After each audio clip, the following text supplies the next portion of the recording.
Tonight, we launch a PBS NewsHour weekend special series, The Future of Food. Over the coming months, we'll focus on stories around the world where efforts to fight food scarcity and waste are ongoing. Here's author Mark Bittman to introduce our first story in the series on the debate over genetically modified salmon. Fish is an important protein source for many people around the world, and we're eating more of it than ever before. And with 1/3 of the world's stocks overfished, aquaculture has taken off, tripling production in the last 20 years. Yet to date, fish farming has struggled with environmental problems just like land-based farming has. One small company is producing a genetically engineered salmon it says could help solve some of these problems and help meet the world's demand. Others say it's a dangerous step in the wrong direction. Megan Thompson has more. This report is supported in partnership with the Pulitzer Center. If you fly to the tiny province of Prince Edward Island on Canada's eastern coast, then drive about an hour east out of the capital city, you'll finally come to a small unmarked building guarded by a chain-link fence. There's nothing special about it outside, but inside is another story.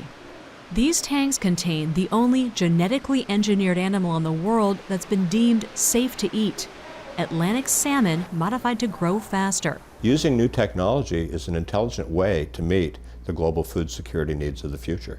Ron Stodish is Chief Technology Officer of AquaBounty, the company producing the genetically engineered, or GE, salmon.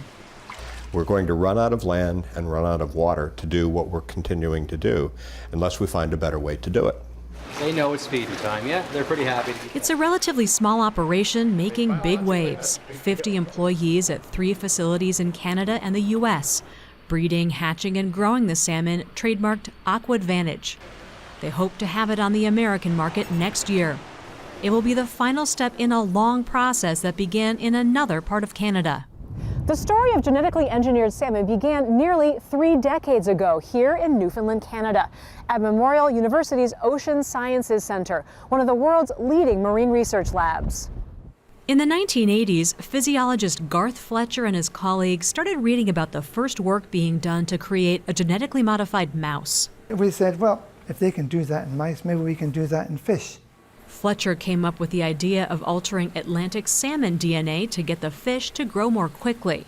Because behind every production system there's a accountant that says, are we making any money? Can we produce the fish faster? Can we turn the inventory over type idea?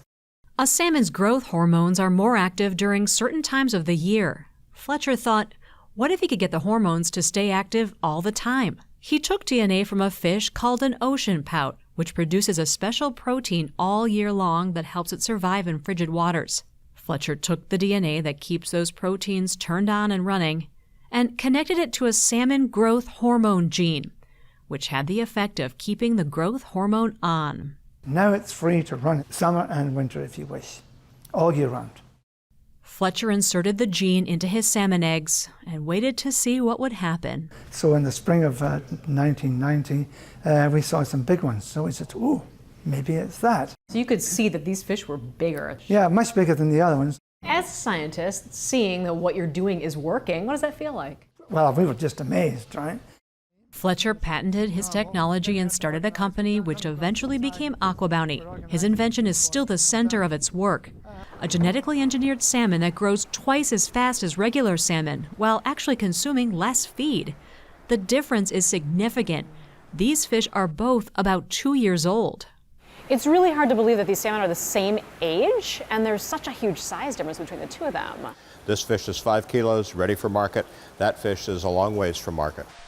In the United States, the majority of the salmon consumed is Atlantic salmon, but almost all of it is imported from ocean farms in Norway, Chile, and Canada. That's because in the U.S., wild Atlantic salmon is endangered, so catching it is illegal.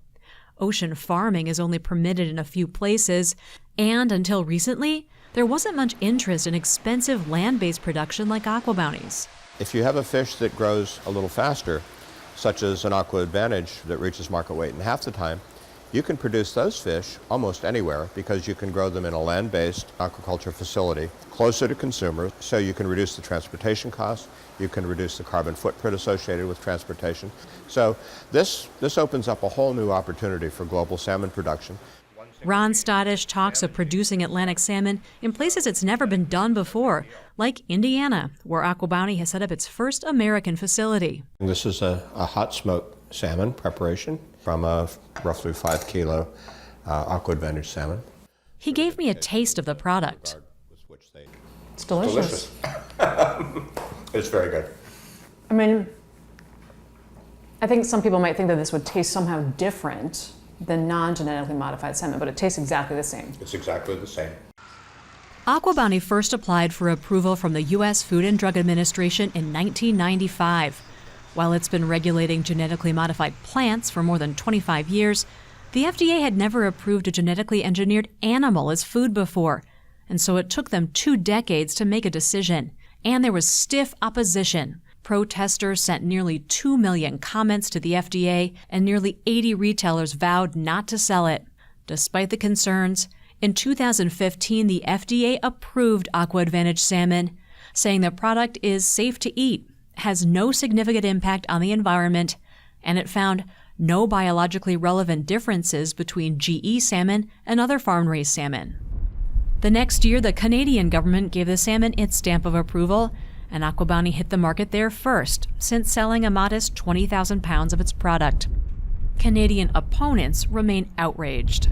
Do we have the right to manipulate the DNA of another living being? And I don't agree that that's something that humans should be able to do. Sharon Labchuk of the environmental group Earth Action has helped lead the fight against GE salmon in Canada for decades. She says no one can predict what will happen when people start eating the fish over an extended period of time. We've had, say, 20 years or so experience in Canada of genetically engineered plant foods, and we really don't know what are the health effects. So far, AquaBounty has sold its salmon to distributors, and the company says it doesn't know where it ended up after that. There's no requirement that restaurants or food services label GE salmon, and there's no requirement it be labeled in Canadian stores either. People should have the right to have their fish labeled, and they should have a right to know whether they're eating genetically modified salmon. And if it does end up being distributed in a store like this? Nobody will know. You have no idea. It is a fact that somebody could be eating your product and they wouldn't know it. Why not just label it so people know what they're eating? As a small company with your first offering with a limited quantity, there's a huge risk associated with just putting a label genetically modified, genetically engineered on it. If it's identical to the traditional food, why put a label on it? But its DNA has been altered. It's the same proteins, the same food that you've been consuming forever. But not everyone thinks it's that simple. At a bare minimum, they must be honest with the consumer with what you're feeding your family. Senator from Alaska. To Senator Lisa Murkowski of Alaska, the issue of labeling is such a big deal that she's single-handedly delayed the sale of Aqua Advantage salmon in the U.S. for years. Frankenfish is what we call it, because it is so unnatural. As a member of the powerful Appropriations Committee, Murkowski attached a rider to a budget bill that blocked the GE salmon from being sold in the U.S. until the Department of Agriculture came up with rules for how it must be labeled. Murkowski's home state of Alaska is also the nation's leading seafood producer. Its massive, wild-caught Pacific salmon industry is a source of state pride. Murkowski even caught the huge Pacific salmon mounted on her office wall herself. How much of this is about opposing this technology and how much of this is about protecting that industry and the politics surrounding that? It is more than just an industry. It is an identity, and it is something that we are so keenly tied to. The last thing we need is the introduction of some genetically engineered mutated species that could compete with our wild stocks for food and within habitat. What Murkowski's worried about is the new GE salmon somehow escaping and mingling with Alaska's wild species, even though the only places GE salmon is approved to be grown now are the AquaBounty facilities in Canada and Indiana, from which the FDA said there's an extremely low likelihood of escape. In Canada, the AquaBounty facility does sit right across from a river that flows into the Atlantic Ocean.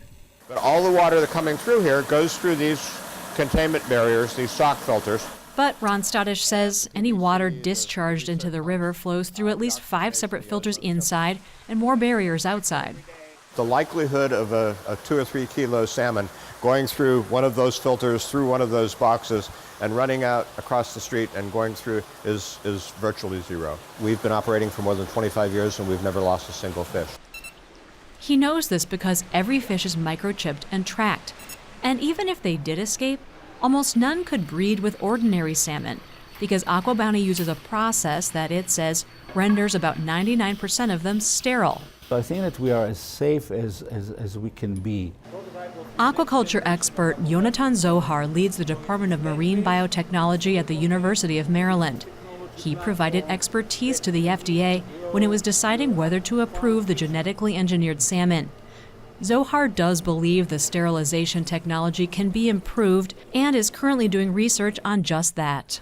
We develop a new technology to produce sterile fish. But for now, Zohar says there's another reason not to fear escaped GE salmon. Studies show they wouldn't survive long in the wild. They will not last for very long. Wild fish are out competing them when they're exposed to Mother Nature type of conditions. Zohar also wants to remind people that they're probably already eating a lot of genetically modified food. I mean, in this country, about 70% of all the plantable crops are genetically engineered, and people don't blink twice about it. We are facing a major, significant seafood crisis. Simply said, more people eat more fish. And as a result, we are fishing out and emptying our oceans. If you are going to use genetic engineering and produce a fish that is going to make it to the market size in half the time, this will be huge. This will help aquaculture actually meet the challenge and become the industry that we needed to become, so we stop fishing out the oceans. AquaBounty is betting on it. In March, the company got the green light to start business in the U.S. a few months after the USDA issued labeling guidelines for all genetically engineered foods. There are a few labeling options: printing a symbol or the word bioengineered on the package. Or companies can print instructions on how to get more information, but some of those instructions don't have to mention the word bioengineered, and that's a problem for Senator Lisa Murkowski. You can go to the barcode scanner, if you will, and get a reading, but you don't have the label that says that it is genetically engineered. And that's what I'm concerned about. The FDA didn't have any mandatory labeling requirement. Murkowski's pushing a bill to make the labeling more explicit. But none of this will matter if AquaBounty's salmon end up in restaurants or similar institutions because no labeling is required there. In the meantime, AquaBounty's gearing up production at its Indiana facility, and its salmon could hit the U.S. market as early as the fall of 2020.